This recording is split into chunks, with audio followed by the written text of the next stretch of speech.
guys, so I'm back with another attempt with this challenge with combing design. So using combing tools, handmade combing tools. And I did this for the first time yesterday, and I really hate to say it because I might jinx myself, but it turned out really, really well on the last one. It's in the oven still. I won't open it up until later this afternoon. But the design turned out really cool. Let me backtrack. I haven't looked at it since I put it in the oven yesterday, but when I put it in, it looked really cool. Anyway, this one I'm going to do a little bit more complicated with my combing tool, and I'll explain that here in a second. Let's talk about the fragrance I'm going to be using. This is from Wholesale Supplies Plus. This is Tobac Leather. I have not used it yet. It's supposed to behave well. It will discolor to brown because the vanilla content is 6%, so that's a lot. So it is going to turn brown. Not even going to bother trying to, which I don't. Some people like, use a vanilla stabilizer. That to me is a waste of money because eventually they're going to turn brown anyway. So just embrace the colors when they discolor. That's the easiest way to deal with it. What I'm going to do with this one, the same thing I did with the other one, is I'm only going to fragrance the bottom part. And that for two reasons. Fragrance oils may, even if they say they behave well, and this happened to me a lot with last month's challenge with the Taiwan swirl, I had fragrances that were supposed to be well behaved. Yeah, they were well behaved for like a quick hanger swirl, but not something that you need a lot of time for.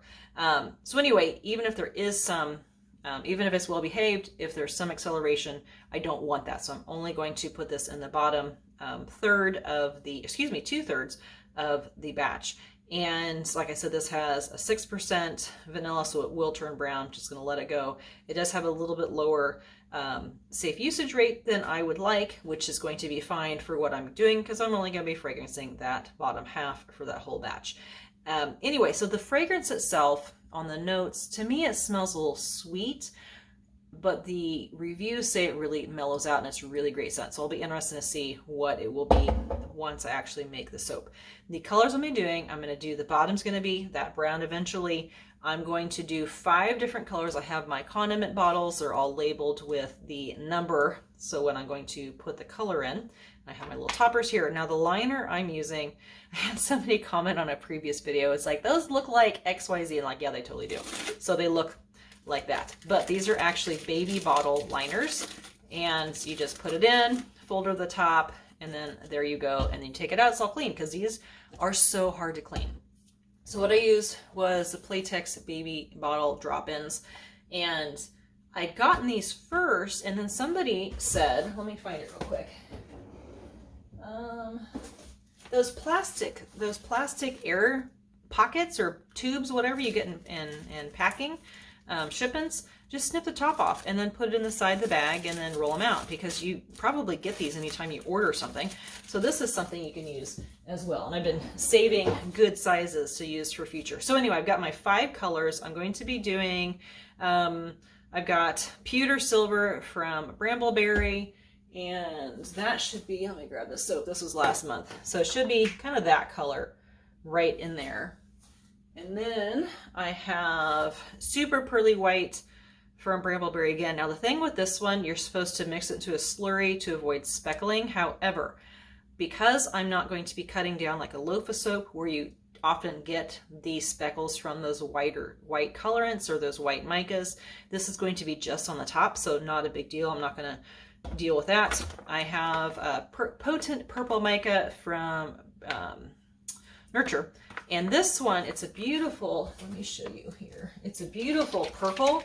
Like I use that for oil and mica drizzles or for melt and pour or for like the top drizzle on top bath bomb. However, in cold process, it turned gray, which I'm actually fine with that because that's what I want to use it for. I want to have kind of a gray in there. And then I have Mocha from Nurture. Let me show you that one. This one, it's not a brown that I'm going to get again. So that is what the color turns into. And I thought it was going to be more of a toasty, like a cappuccino, but it's not. It's really kind of a neutral brown.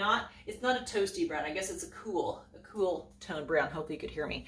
So this one, I'm going to use that because I think it'll blend with the other colors. Since I've got silver and white, this will be a gray. And then I have blue. And this is Boom Box Blue. Say that 10 times fast, from Wholesale Supplies Plus.